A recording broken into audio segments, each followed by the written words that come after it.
एकीचे बळ सर्वश्रेष्ठ असतो. मोहन आणि रोहन दोघे भाऊ असतात. त्यांच्या वडिलांची एक कंपनी असते.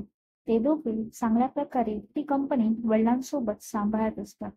त्यामुळे कंपनीचा कारभार दिवसेंदिवस वाढतच असतो.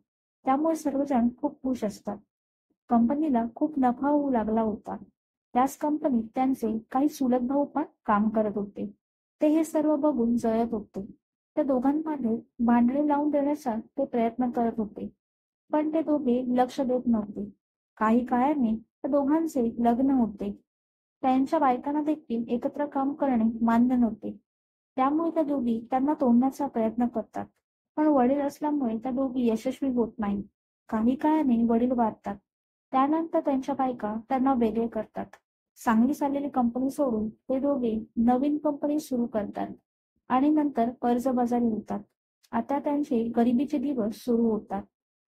त्यांची जुनी कंपनी आई चालवत असते, काही कामगारांच्या मदतीने. ती त्या दोघांना बोलावून घेते आणि एकत्र असल्याचे महत्त्व पटवून देते. त्यानंतर त्या दोघांना ते पटते आणि ते दोघे नव्या जोमाने कामाला लागतात आणि आपले पूर्वीचे वैभव मिळवतात. तात्पर्य, एकत्र असेल तर माणसांना कोणीच पराभूत करू शकत नाही. Thank you.